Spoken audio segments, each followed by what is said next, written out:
Did you know that thefts in grocery stores reached $47,800,000,000 in 2025? But that's not the most terrifying part. This week, the FBI released a shocking report about thefts involving flash mobs, where groups of 20, 30, or even 50 people storm stores and take whatever they want. And pay attention. Point number 8 on my list concerns not just thefts, it's something much more disturbing that threatens innocent buyers. I spent the last 2 weeks studying FBI reports, talking to store managers, and analyzing data on over 3,600 arrests. What I found really kept me awake at night.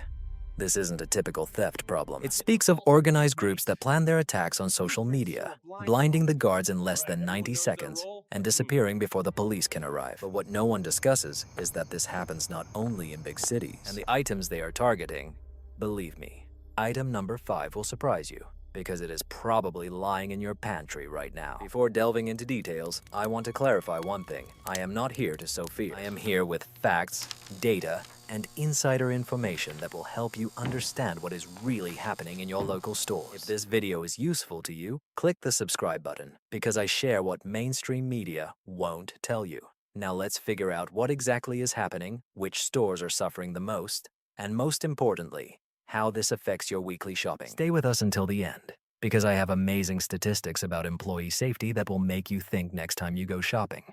The first point is the epidemic of flash mobs that no one expected. Let's start with something that sounds like a movie plot, but is happening right now in stores across America. The FBI just released a report on thefts involving flash mobs from 2020 to 2024, just 3 days ago. And the numbers are simply incredible. What struck me was that over 3,600 people have been arrested in connection with these organized thefts in the last 5 years. But interestingly, stores catch them only in 2% of cases. Yes, you heard that right. Out of 100 cases, only 2 end in arrest. Now let me paint you a picture of how this happens, because it's straight out of a heist movie. A group of 6 to 50 people, usually in masks, hoods, and gloves, coordinates their actions through TikTok or Instagram, selects a target store, and then, bang, they burst in, grab everything they can carry, and disappear in less than 2 minutes. Last month in Philadelphia, I read about a nightmare scenario where robbers literally looted stores all over the city in just a few nights. Prosecutors eventually charged more than 70 people. Can you imagine what a store employee feels in such a chaotic situation? But what really worried me was when I spoke with a security expert last week. He told me, "These are no longer random crimes. They are carefully planned operations in a military style. Groups assign roles. Some distract the staff, others fill the bags. And there is always someone outside ready for a quick escape. A quick reality check. An average thief gets caught only once in 100 times. Most of these people leave with full bags, learning from each robbery and becoming bolder." Speaking of courage, wait until you find out which stores they choose most often in second place. The second place, your favorite grocery stores, is the epicenter. Note that this data is based on a survey of 500 store managers conducted in July 2025, and grocery stores were found to be the most prone to increased theft, with 28% claiming that thefts have risen. This is more than 1 time higher than in any other retail category. Now here's what I found surprising during my research. Remember when we all thought that luxury stores like Louis Vuitton and Nordstrom were the main targets? You're mistaken. These attacking groups in expensive stores caught the media's attention because they looked impressive. In reality, a real epidemic is happening in regular grocery stores, pharmacies, and corner shops. Why? Because the criminals realized they could repeatedly attack these places without the same media attention, and the stolen goods were much easier to sell online. Last week, I spoke with the manager of a grocery chain in the Midwest, who requested to remain anonymous. She told me something frightening. "We now budget for thefts just like utilities. It's simply expected. But as for you and me, retailers lost $101 billion due to fraudulent returns in the year 2023, not including direct thefts. And guess who pays for all this? Us. Through price increases on everything. A useful tip that no one talks about. Have you ever wondered why goods in your local grocery store are suddenly locked behind glass? It's not just a coincidence. According to a 2024 survey, 78% of multi-category retailers now use locked display cases. Your store essentially turns into Fort Knox due to this theft epidemic, and this will make you think twice the next time you're in the store. 64% of store managers felt unsafe due to thefts in the past few months. We are not talking about guards, but about ordinary employees who are just trying to do their job. Thirdly, organized crime networks that control all of this. Now let's talk about something truly frightening. These are no longer teenagers snatching chocolate bars. We are dealing with organized crime networks in retail. And yes, this is a technical term. They operate like real businesses. The National Retail Association reported that retailers recorded an 18% increase in theft cases in 2024 compared to 2023. But what really worried me was this. 66% of retailers reported involvement of transnational organized crime groups in thefts from their companies last year. In other words, we are talking about international criminal organizations. These are not just simple hooligans. These are deliberate schemes that steal in one state, transport goods across state lines, and sell them online to unsuspecting buyers. Let me explain how crazy this is. Only in California, during a coordinated crime-fighting operation in June 2025, there were 90 arrests, and goods worth $153,000 were seized in 5 days. 5 days. And this is just one state. But what most people do not realize, and I learned this from a former law enforcement officer I spoke with, is that these organized groups have diversified their criminal portfolios. They are no longer limited to physical thefts in stores. 70% of retailers reported an increase in phone fraud. 55% noticed a rise in digital and e-commerce fraud. Interestingly, 50% reported cargo thefts. Here is a small story that will amaze you. Last August, a criminal gang in New York was caught after stealing nearly $2 million from retailers like Macy's and Sephora. They resold the goods both domestically and abroad. Think about it. $2 million from theft. And this is what made me reconsider everything. These criminals definitely know which stores have weak security. They scout locations, study employee schedules, and strike when defenses are lowest. It is a strategic war, and retailers are losing. Speaking of what they steal, the fourth item will surprise you because it's not designer bags. The fourth item is strange objects that disappear from the shelves. So, are you ready for this? According to FBI data from 2020 to 2024, clothing and furs became the most stolen items in over 25% of robbery cases. But what follows will surprise you. Consumer goods. This is an FBI term for food products, household goods, and everyday items. These goods became the target in 815 incidents over 5 years, with an average theft of $99 worth of goods in each case. Now, let me explain why this is important for your weekly grocery shopping. I spoke with a loss prevention specialist at a supermarket who told me something interesting. The most stolen items are not the expensive things you might expect. This is baby food, razor blades, premium meat, energy drinks, and wait, Tide laundry detergent. Why these products? They have high value, are easily resold, and are in universal demand. There is a black market for Tide laundry detergent. I'm not making this up. Drug addicts even use it as currency. But here's where it gets really alarming for ordinary buyers like us. Remember those locked display cases I mentioned earlier? 67% of retailers added measures to lock up goods in 2020, and the same number plans to do the same in 2024. What does this mean in practice? Last week I went to buy deodorant and found that I had to press a button and wait 10 minutes for someone to open the display case. This is our new reality.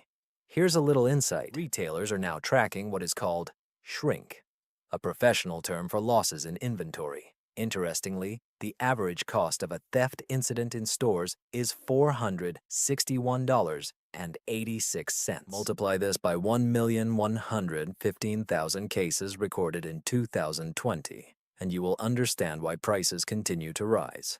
But here is what really upset me. As we face blocked storefronts and rising prices, organized groups steal goods worth $47,800,000,000 in the year 2020, with forecasts showing this amount could reach $55 billion by 2028. Number 5 is the violence that no one talks about. We need to seriously discuss something alarming. It's no longer just about thefts, but also about safety. And here the story turns dark. According to recent studies, threats or acts of violence during thefts increased by 17% from 2020 to 2021. Let me repeat. Violence increased by 17% in just 1 year. FBI data shows that incidents involving groups committing thefts were more likely to involve weapons or physical force than ordinary thefts, and victims were more often injured. We are not talking about intimidated employees who simply step aside. We are talking about real injuries. I spoke with a store manager in Chicago who witnessed one of these incidents. She said it was the worst experience of her career. 30 people burst in like a tsunami. One of the employees tried to call emergency services and was shoved so hard that he hit his head on a shelf. It was complete chaos. But here is the statistic that really struck me. Almost 2/3, or 64% of managers and store employees, felt unsafe due to theft in the past few months. 1 in 10 says they often worry about their safety at work. Think about it.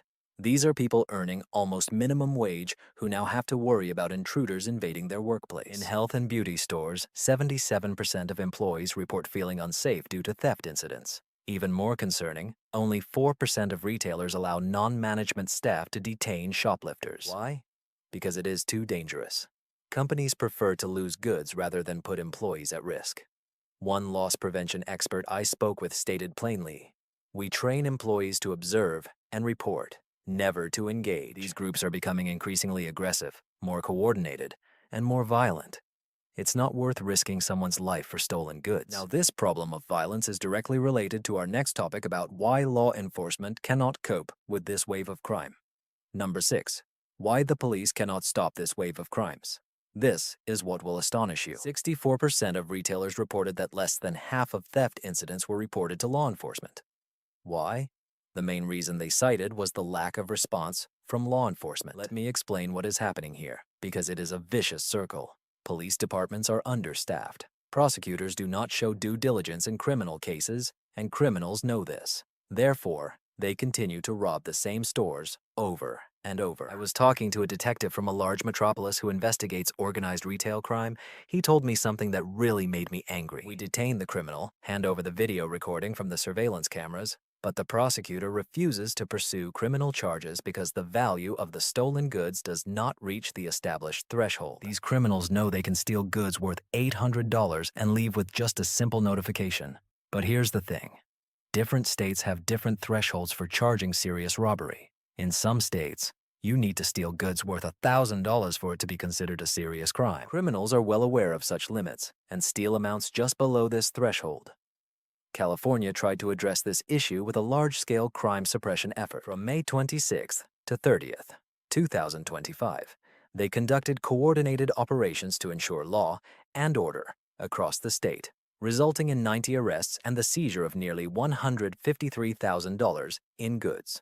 Sounds impressive, doesn't it? But here is the reality. It is just a drop in the ocean compared to the estimated $45 billion lost annually due to organized retail crime across the country. It's like trying to empty the ocean with a teaspoon. And here is what is surprising. Since the year 2020, more than 30 laws have been adopted in various states aimed at combating organized retail crime, including stricter penalties and lowering thresholds for serious crimes. In June 2025, major retailers collaborated with law enforcement in a unique initiative that led to 400 arrests in 28 states. Nevertheless, despite all these efforts, 61% of store managers report no improvements. Of these, 20% even report an increase in thefts. Now let's talk about the social network that changes everything. Social networks are how these flash mob robberies are organized, happening right before our eyes on the platforms we use every day. Recent investigations have shown that these robberies are planned in advance using TikTok, Instagram, and even Facebook. Groups coordinate meeting times, attack locations, and escape routes through encrypted messages. Last October, TikTok was filled with videos of people saying that if help in the form of SNAP benefits did not arrive by November 1st, they would enter stores, fill their carts, and leave without paying. Some even mentioned Walmart directly. The threats were specific, widespread, and linked to real concerns about a government shutdown. But what is truly alarming is that these videos were not just empty threats. Security firms warned store managers to prepare immediately, coordinating with local police and informing them about emergency protocols. I really found dozens of videos of flash mob robberies captured on surveillance cameras. These scenes are terrifying. You see 20, 30, or sometimes even 40 people bursting into a store like a tsunami. In one video from Walnut Creek, California, a crowd attacked a Nordstrom store and stole merchandise worth an estimated $300,000 in less than 5 minutes. And this is what makes the situation a real nightmare for retail. When such videos go viral, they inspire imitation. One successful theft captured on camera, And now teenagers in 6 different states are planning similar raids. Tips from store security. Now they monitor social media as actively as their surveillance cameras. They look for geotags, suspicious group chats, and discussions of plans. But it's not just about preventing crimes. These videos also traumatize employees who were at the scene and scare customers, causing them to avoid stores. I read about Nordstrom in Northern California, which had to close early for several days after a raid because shoppers were too afraid to enter. Now about the financial impact on your wallet. Let's figure out how this concerns each of you. All these thefts ultimately cost you at the checkout. Stores lost $47.5 billion due to retail theft in the year 2025. If you add $11 billion lost to fraudulent refunds, the total loss amounts to nearly $150 billion. Every dollar lost due to theft is passed on to honest buyers through increased prices. Let's look at this with specific numbers. A typical family of 4 spends about $200 a week on groceries, right? Industry experts estimate that theft-related expenses add about 10 to 15% to retail prices. This means you are potentially paying an extra $20 or $30 a week, from $1,000 to $1,500 a year, just to cover losses from theft. But that's not all. Because of all these thefts, retailers also spend huge amounts on security measures. 75% of retailers increased the number of uniformed security guards in 2023. While 69% increased the use of locked cages and display cases from 2019 to 2023. All these guards, locked showcases, surveillance systems, and additional staff are funded from operational budgets, which means less money for competitive pricing. I spoke with an economist who studies retail crime, and she told me something that really opened my eyes. The hidden tax from retail theft is one of the most significant unspoken factors of inflation. We all pay a crime tax for every item we buy, and here is the part that really angered me. 30% of surveyed retailers closed their stores in response to thefts in 2023. Another 23% plan to close in 2024. This means that entire communities are losing access to stores because theft has made them unprofitable. Consider what this means for food deserts, job losses, and economic decline in these areas. It is not just about the stolen goods. It is about the decay of the foundations of our communities. A quick look at reality. When a store closes due to theft, not only the retailer loses, employees lose their jobs, customers lose convenient access, and property values in the area drop. Tax revenues for the city decrease. It's a chain reaction that destroys entire neighborhoods. In ninth place is the issue of self-service at checkouts, which exacerbates the situation.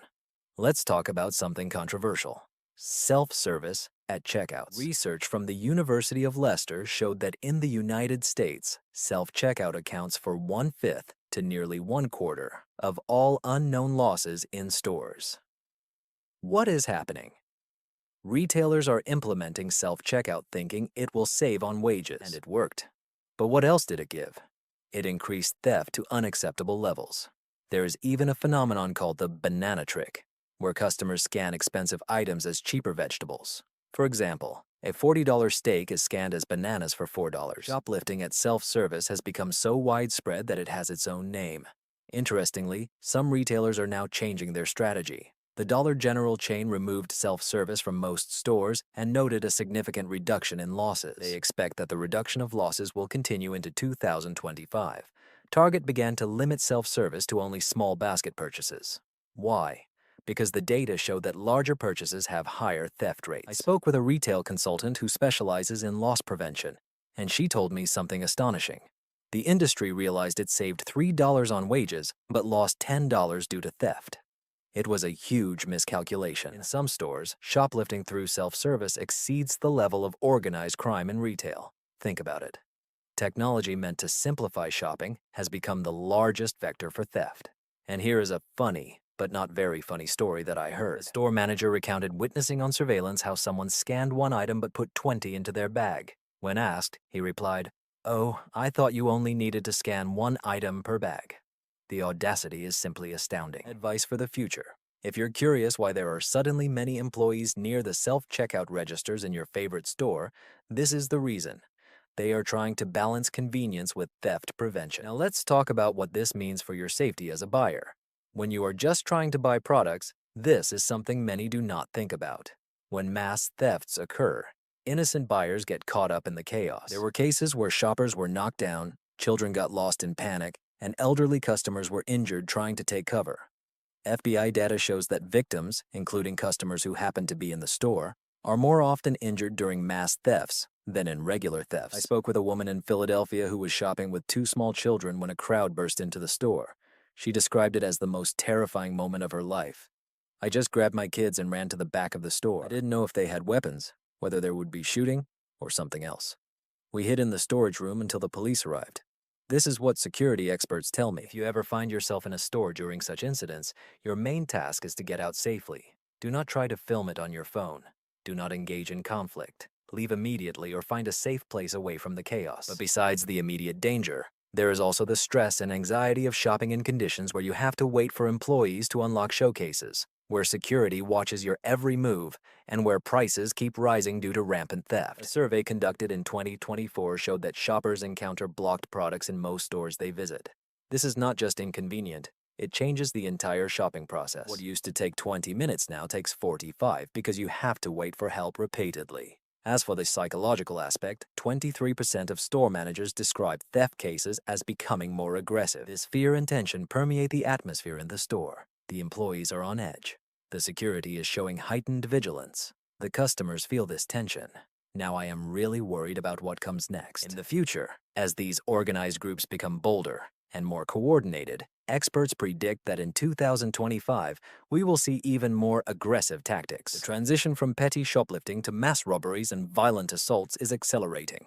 I'm not trying to scare you into staying home, but I say we need to be aware of what's happening. Retail thefts have turned into a crisis costing $47.8 billion, affecting all of us through rising prices, store closures, and increasingly unsafe shopping conditions. Madmen robbing grocery stores and taking whatever they want are part of complex organized crime networks that operate with military precision, coordinated on social media, and face minimal consequences. Meanwhile, honest buyers and low-paid employees become victims of the consequences. If this material has opened your eyes to what is really happening, press like and subscribe. I will continue to investigate this issue and provide updates as the situation develops. Write in the comments if you have observed thefts in your local stores or noticed a rise in prices for certain goods. I read every comment, and your concerns help create a complete picture of what is happening in the country. Next week, I will discuss which specific stores are suffering the most and the shocking connection between online markets and stolen goods. You should see this. Remember, being informed does not mean living in fear. It means understanding the reality of what is happening around us. And now the reality is that crime in retail has spiraled out of control, affecting everything from your wallet to your safety. Take care, stay informed, and see you next time.